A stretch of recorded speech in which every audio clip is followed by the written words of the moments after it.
You wake slowly, peacefully, in your small bamboo cottage, nestled beside the gentle Yarlung River. The morning mist drifts softly through the surrounding willow trees, their branches swaying like prayer flags in the mountain breeze. Your name is Zenya, and you are a traveling herbalist, a keeper of ancient plant wisdom in the sacred valleys of Tibet. The year is 1240, and the high plateau spreads before you like a vast ocean of grass and stone, touched by the breath of the gods.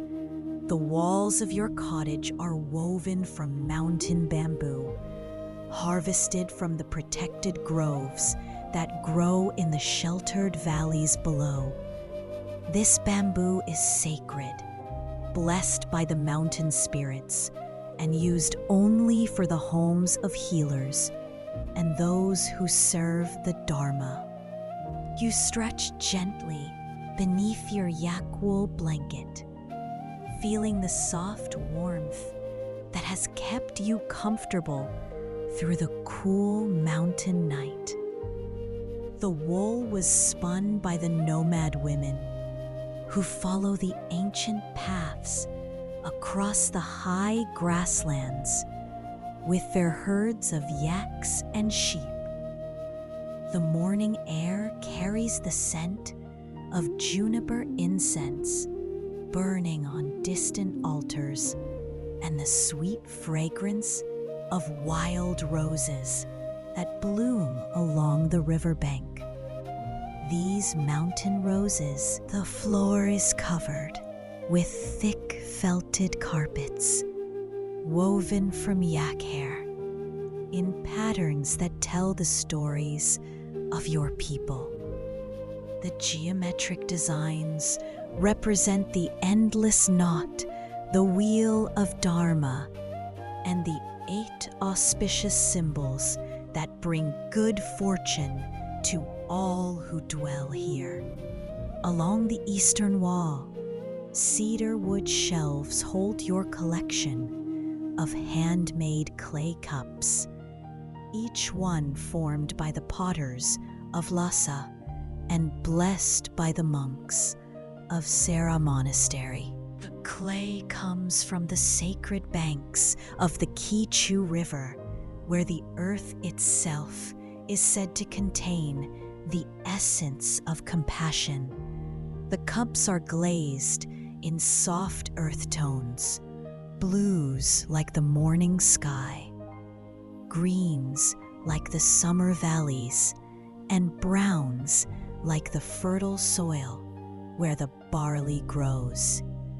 Each cup bears the mark of its maker, a small symbol pressed into the clay, while on the middle shelf you keep your precious dream scrolls, written on paper made from the inner bark of the Daphne plant. This locked paper is incredibly durable, able to survive the harsh mountain climate and the passage of centuries without decay. The dream scrolls contain the wisdom of your teachers, recorded in the beautiful Tibetan script, with its flowing letters that seem to dance across the page. Some scrolls describe the properties of medicinal plants. Others contain prayers and mantras for healing ceremonies. The ink is made from charcoal and minerals, mixed with water from sacred springs and blessed by lamas who understand the power of written words to carry healing energy across time and space. You reach for one particular scroll, its surface decorated with small drawings of snow lions and Dharma wheels painted in gold and ultramarine blue. This scroll contains your family's knowledge of the cordyceps mushroom that grows only in the highest meadows where the earth meets the sky. The wooden box that holds your most precious scrolls is carved from Himalayan cedar, a wood that grows slowly in the thin mountain air, concentrating its essence and developing a natural resistance to insects and decay. The box was blessed by the Dalai Lama himself during a ceremony at the Potala Palace, where he touched each surface with his prayer beads and chanted mantras for the protection of sacred knowledge. You open the box slowly, reverently, and select a scroll that contains instructions for preparing your morning tea. The lakta paper crinkles softly as you unroll it, revealing detailed drawings of plants and step-by-step instructions written in the clear hand of your beloved teacher. The morning tea ceremony is an important part of your daily practice. You rise from your sleeping platform, your movements slow and mindful, and walk to the small altar in the center of your cottage. The altar is made from a single piece of juniper wood carved with mantras. You light a stick of juniper incense, holding it carefully over the butter lamp that burns continuously on your altar. The incense catches fire, slowly releasing its purifying smoke into the morning air. The juniper was gathered from the sacred groves on the slopes of Mount Kailash, where the trees grow in the shadow of the most holy mountain in all of Tibet. This incense carries the blessings of that sacred place and helps to purify both the physical space and the spiritual atmosphere. You wave the incense in the 6 directions: east, south, west, north, above, and below, offering its sweet smoke to all the Buddhas and Bodhisattvas who protect the Dharma and guide the work of healing. The morning fire for your tea is built from dried yak dung mixed with fragrant wood from the rhododendron trees that bloom in spring with flowers of every color: pink, white, purple, and yellow, covering the hillsides like offerings to the sky. Yak dung burns cleanly and slowly, providing steady heat without creating smoke that would disturb your neighbors or pollute the pure mountain air. The nomads have used this fuel for centuries, understanding its value in a land where trees are precious and rare. You arrange the fuel carefully, creating a small structure that will allow air to flow through, providing the oxygen that fire needs to burn brightly and steadily. You strike flint against steel, creating sparks that land on dried grass specially prepared for this purpose. The grass catches fire quickly, its flames spreading to the yak dung and rhododendron wood. The water for your tea comes from a clay jar filled yesterday from the sacred spring that bubbles up from the mountainside about 100 paces from your cottage. This spring is considered blessed by the local spirits and its water is sought after by pilgrims and healers from across the plateau. The spring water is naturally filtered through layers of granite and limestone, emerging pure and mineral-rich with a taste that is unlike any other, that speaks of snow and ancient stone and the breath of the high mountains. You pour the water into a copper kettle, specially designed for heating liquids at high altitude, where water boils at a lower temperature than at sea level. The kettle is made from copper mined in the sacred valleys and hammered by skilled craftsmen who understand the spiritual properties of different metals. While the water heats, you select ingredients for your morning blend. Today you choose roasted barley, dried yak butter, and a pinch of precious saffron brought by traders from the distant lands beyond the mountains. The barley was grown in the terraced fields of the Yarlung Valley, where your people first learned to cultivate crops in the harsh mountain climate. The grain is roasted over low fires until it develops a rich, nutty flavor that forms the foundation of Tibetan tea. The yak butter is made from the milk of the high-altitude yaks that graze in the summer meadows above the tree line. These animals are perfectly adapted to the thin air and extreme temperatures of the Tibetan plateau. The butter is churned in traditional wooden churns carved from birch wood and seasoned with years of use. The churning process is rhythmic and meditative, often accompanied by traditional songs that help maintain the proper tempo.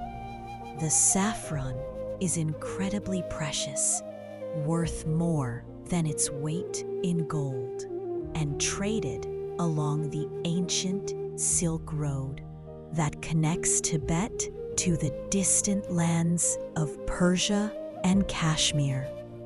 Just a few threads are enough to add their distinctive flavor and golden color to your tea. You grind the roasted barley in a stone. The quern consists of two circular stones, the bottom one fixed in place, the top one able to rotate, grinding the grain between their surfaces. The grinding is done slowly, carefully, preserving the essential oils and nutrients in the barley. The rhythmic sound of stone against stone is meditative, helping you center your thoughts and prepare for the day ahead. This ancient motion connects you to countless generations of your people who have ground barley and other grains using the same time-honored techniques. You add the ground barley to the heating water, stirring gently with a wooden spoon, carved from juniper wood and blessed by the local lamas. The spoon imparts no flavor to the tea, but its sacred wood adds spiritual energy to the brewing process. As the barley tea begins to steep, you prepare the yak butter, cutting small pieces with a knife, forged from iron, mined in the sacred mountains and blessed by the protector deities who guard the mineral wealth of the earth. The butter is added to the tea along with a pinch of coarse salt mined from the ancient salt lakes of the Changtang, where the harsh desert wind evaporates the mineral-rich water, leaving behind crystals white as fresh snow. You pour the tea into a traditional wooden churn carved from birchwood and decorated with brass fittings that gleam in the morning light. The churn is about 3 feet long, with a plunger that moves up and down, mixing the ingredients into a smooth, frothy beverage. The churning is done rhythmically, your movements slow and steady, like a meditation in motion. The sound of the plunger moving through the tea creates a gentle, hypnotic rhythm that soothes the mind and prepares the spirit for the day ahead. When the tea is perfectly mixed, you pour it into one of your handmade clay cups, feeling the warmth spread through the ceramic and into your hands. The first sip is always ceremonial, a moment of gratitude for the plants and animals that gave their essence to nourish your body. The tea tastes of mountain meadows and ancient grain, of the richness of yak butter and the subtle earthiness of high-altitude spring water. Each sip connects you to the land and the generations of your people who have found sustenance and comfort in this traditional beverage. You carry your tea to the small meditation cushion placed before your altar. The cushion is filled with highland barley hulls and covered with silk dyed with natural indigo, creating a deep blue that represents the vast sky above the mountains. You sit in the lotus position, your spine straight but relaxed, your breathing slow and natural as you begin your morning meditation practice. The warm tea in your hands helps to focus your attention on the mantra is repeated 108 times, once for each bead on your prayer mala, made from bodhi seeds blessed by the Dalai Lama during a teaching at Drepung Monastery. As you chant, you visualize the medicine Buddha seated on a lotus throne, his body the color of lapis lazuli, holding a bowl of healing nectar in his left hand and a sprig of myrobalan in his right. The visualization fills you with healing energy and connects you to the lineage of healers who have practiced this sacred art for over 2,000 years, since the time of the Buddha himself. After completing your morning meditation, you rise slowly from your cushion and walk to the wooden chest where you keep your clothing.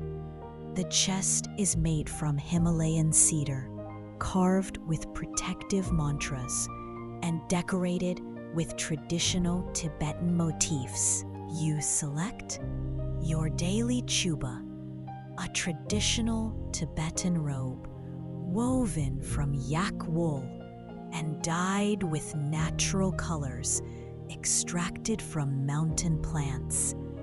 The robe is deep maroon, the color of the robes worn by Buddhist monks and symbolizing renunciation and spiritual dedication. The chuba is designed for the harsh mountain climate, with long sleeves and a high collar that can be adjusted to protect against wind and cold. The wool is naturally water resistant and retains its insulating properties even when damp. You slip the robe over your head, feeling the soft wool against your skin. The garment hangs loosely, allowing for freedom of movement while providing warmth and protection. The sleeves are long enough to cover your hands when necessary, protecting them from the cold. Around your waist, you tie a woven sash made from silk thread dyed with saffron and indigo, creating a pattern that represents the union of wisdom and compassion.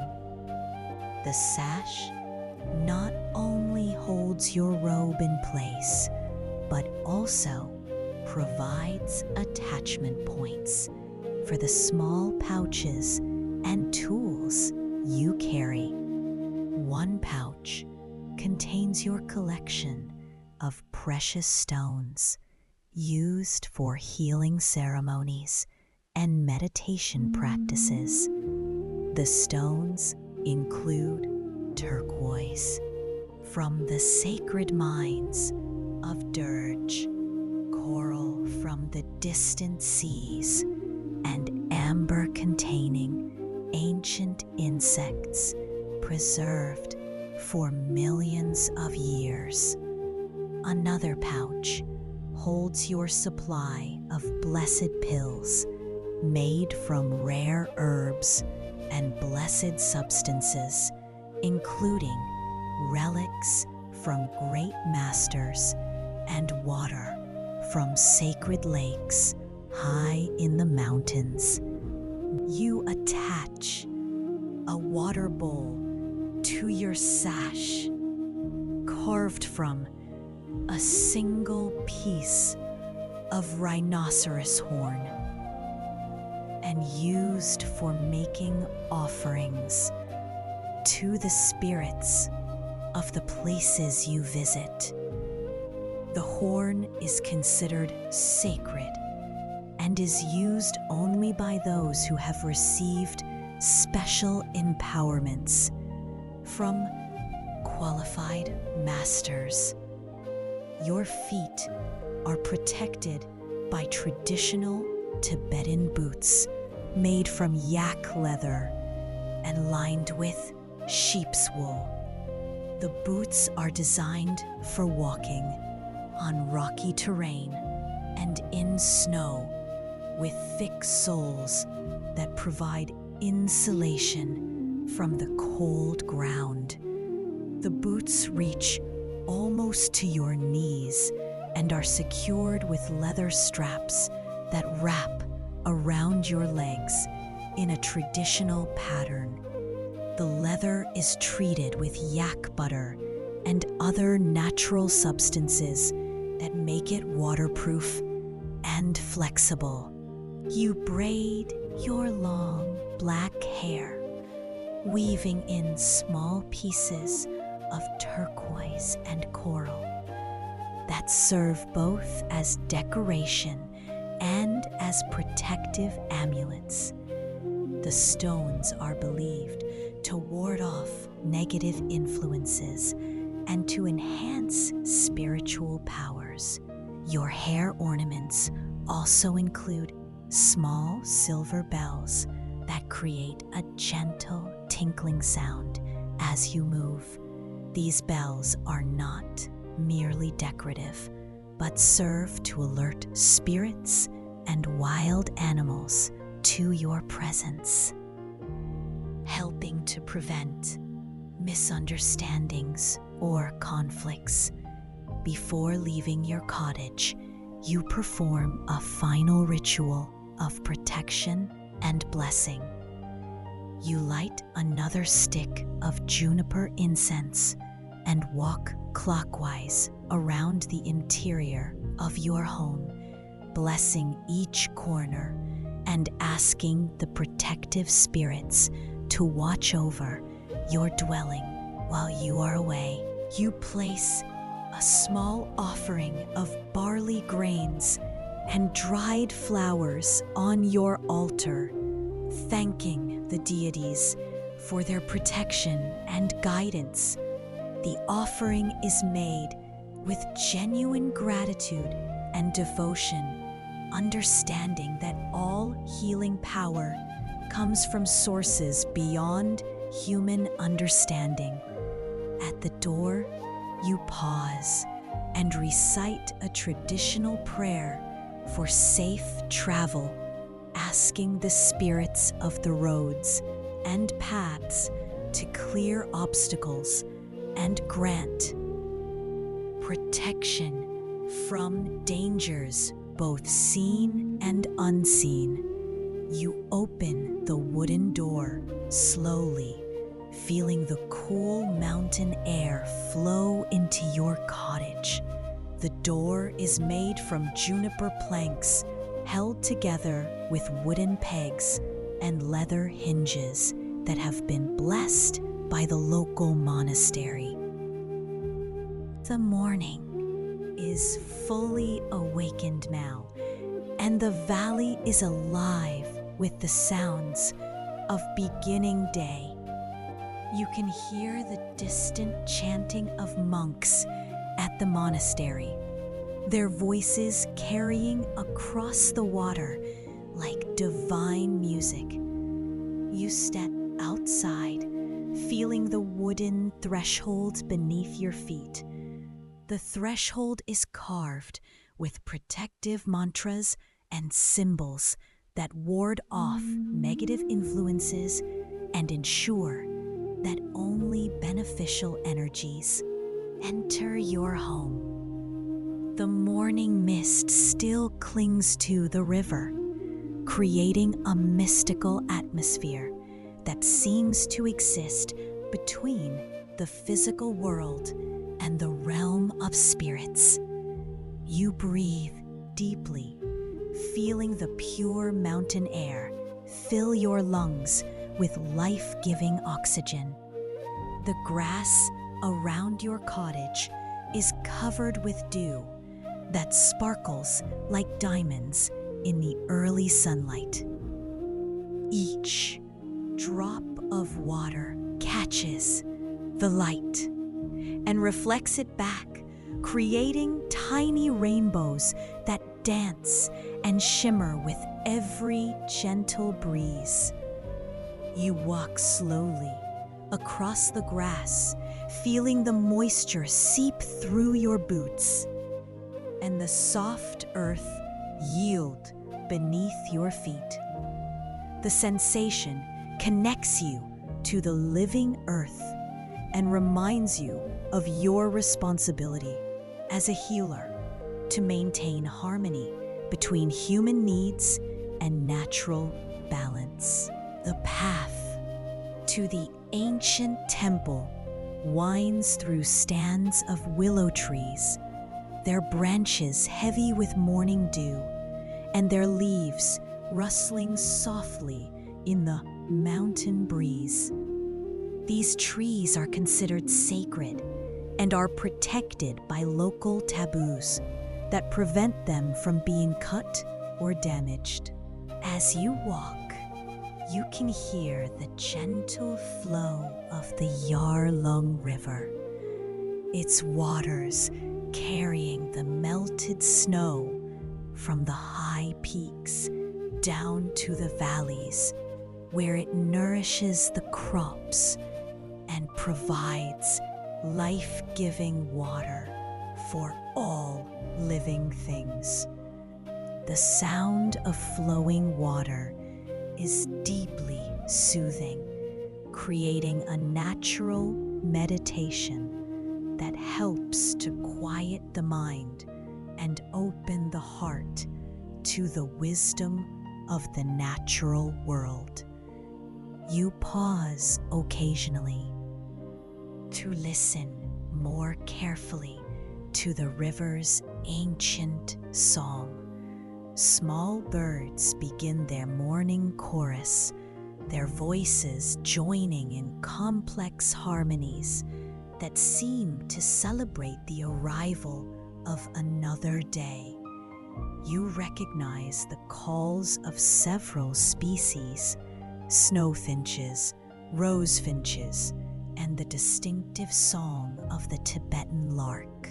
The birds are important to your work, as they often lead you to new plants and help you understand the seasonal cycles that govern the collection and preparation of medicines. Their behavior provides valuable information about weather patterns and the health of the local ecosystem. You reach a small wooden bridge that spans a tributary of the main river. The bridge is built from logs cut from trees that died naturally and were blessed by the monastery before being used for construction. The bridge is narrow but sturdy, supported by stone pillars that were built by skilled craftsmen who understood the importance of creating structures that work in harmony with the natural flow of the water. You cross the bridge slowly, your hand trailing along the wooden railing that has been polished smooth by countless hands over the years. The wood is warm to the touch, heated by the morning sun, and carrying the energy of all those who have passed this way before you. On the other side of the bridge, the path begins to climb toward the temple that sits on a rocky outcrop overlooking the valley. The temple, wait, is ancient, built over 1,000 years ago by masters who understood the spiritual significance of this particular location. As you climb, the path becomes steeper, and you must use your hands to help pull yourself up the rocky sections. The stone is granite, formed millions of years ago when the earth was young. The granite is speckled with crystals of quartz and feldspar that catch the light and create a subtle sparkle in the rock face. These crystals are believed to hold spiritual energy and to amplify the prayers and meditations of those who climb this sacred path. You pause frequently to rest and to appreciate the expanding view of the valley below.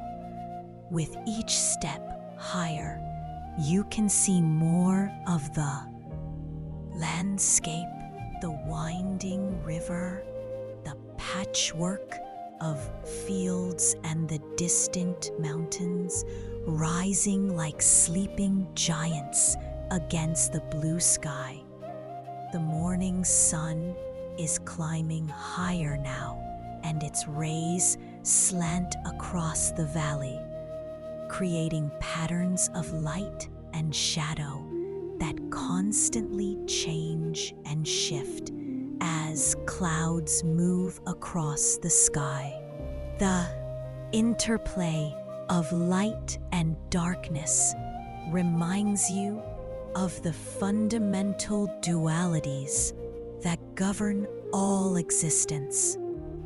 You reach a small prayer flag installation where hundreds of colored flags flutter in the mountain breeze. The flags are printed with mantras and prayers in beautiful Tibetan calligraphy, and their colors represent the 5 elements: earth, water, fire, air, and space. The prayer flags are constantly sending their blessings into the wind, which carries the prayers to all corners of the universe. You add your own voice to this constant stream of prayer by reciting the mantra of Avalokiteshvara, Om Mani Padme Hum. Ancient temple comes into view as you round the final bend in the path. The structure is built from local stone, carefully fitted together without mortar in the traditional Tibetan style. The walls are thick and slightly slanted inward, giving the building a sense of permanence and stability. The temple roof is covered with golden tiles that gleam in the morning sunlight, and the corners are decorated with carved dragons and other protective symbols. These decorations are not merely ornamental, but serve to ward off negative influences and to attract beneficial energies. You approach the temple entrance slowly, reverently, removing your boots and placing them carefully beside the door. The threshold is high, requiring you to step over it deliberately, symbolically leaving the ordinary world behind and entering sacred space. Inside the temple, the air is thick with the scent of juniper incense and butter lamps that burn continuously before the altar. The walls are covered with elaborate murals depicting the life of the Buddha and the great masters of Tibetan Buddhism. The altar is magnificent, carved from a single piece of white marble and decorated with gold leaf, precious stones.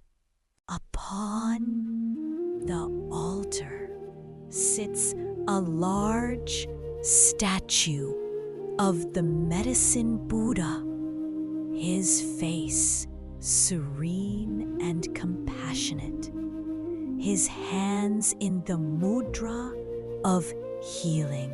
You approach the altar and make 3 prostrations, touching your forehead to the cold stone floor and offering your body, speech, and mind to the service of all sentient beings. Prostrations are performed slowly, mindfully, each movement a form of healing, moving meditation.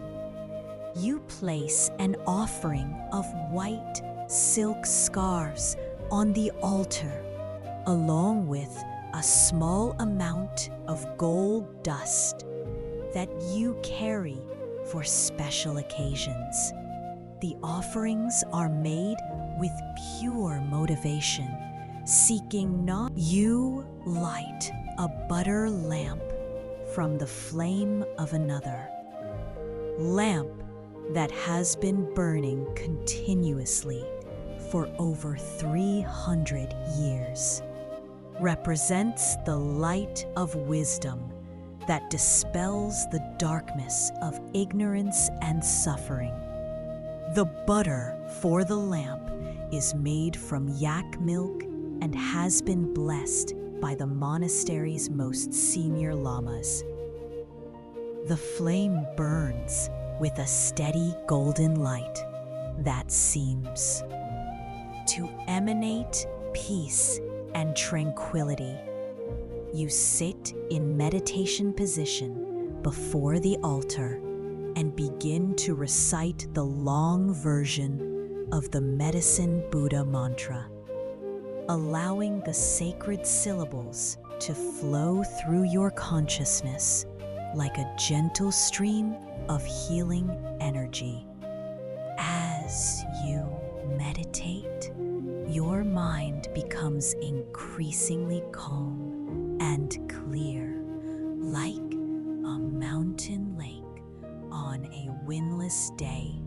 The thoughts and concerns of daily life fade away, replaced by a profound sense of peace and connection to the divine. The morning light streams through the temple windows, creating patterns of colored light on the walls and floor.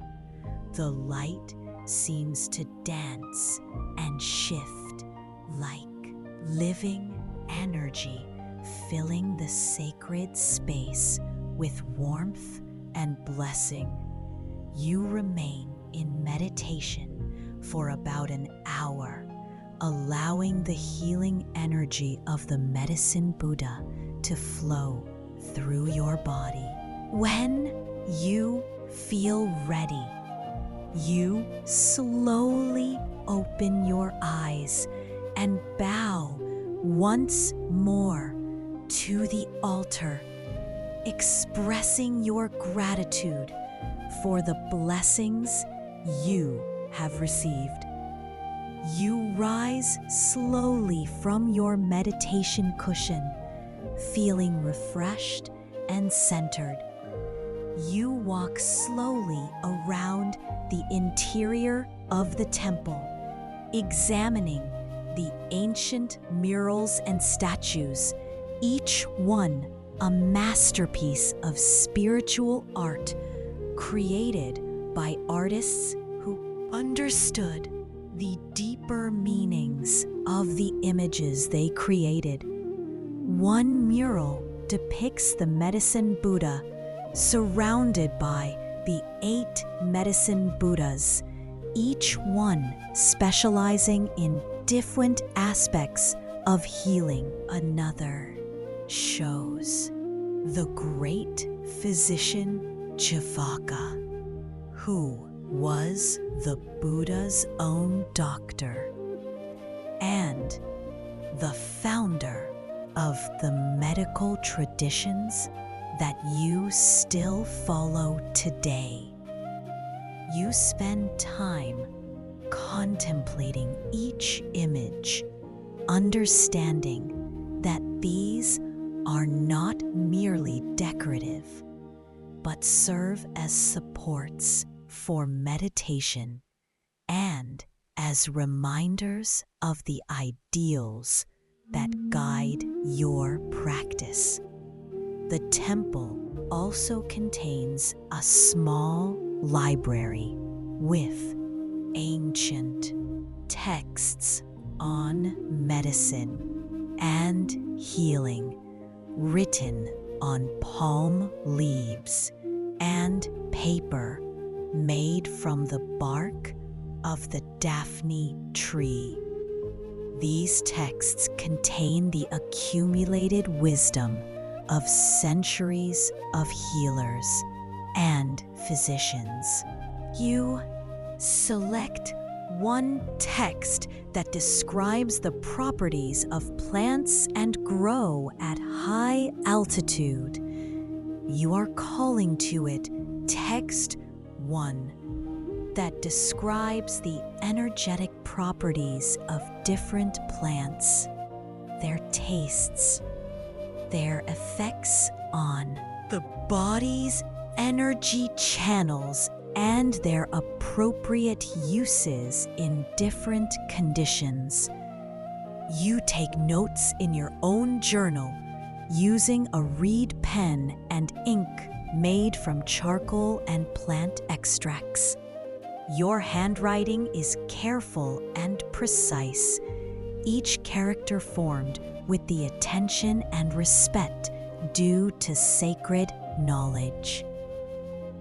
After completing your study, you carefully return the text to its proper place, ensuring that it is properly wrapped and protected from moisture and insects. These ancient books are irreplaceable treasures that must be preserved for future generations. You make a final offering at the altar and prepare to leave the temple. The morning is advancing, and you have much work to do. But you feel prepared and blessed by your time in this sacred space. You put on your boots and step back into the ordinary world. But you carry with you the peace and clarity that you found in meditation. The transition from sacred to ordinary is made mindfully with awareness of continuity between spiritual practice and daily life. The sun is now fully risen, and the valley below is bathed in golden light. The morning mist has lifted, revealing the full beauty of the landscape, the patchwork of fields, the winding river, and the distant snow-capped peaks. You begin your descent from the temple, taking care on the steep, rocky sections of the path. The descent is easier than the climb, but requires different skills and attention to prevent slipping or falling. As you walk, you begin to notice the plants that grow along the path, many of them valuable for medicine and healing. You make mental notes of their locations and so on. Condition, planning to return later for harvesting when the time is right. The morning air is warming now, and you can feel the sun's rays on your face and hands. The warmth is welcome after the cool of the early morning, and you pause to appreciate the sensation of solar energy nourishing your body. You reach the wooden bridge again and cross it slowly, enjoying the moment. The mountains hold many secrets still. Subscribe to Dreamrealmsstories and let us guide you deeper into the realms of sleep.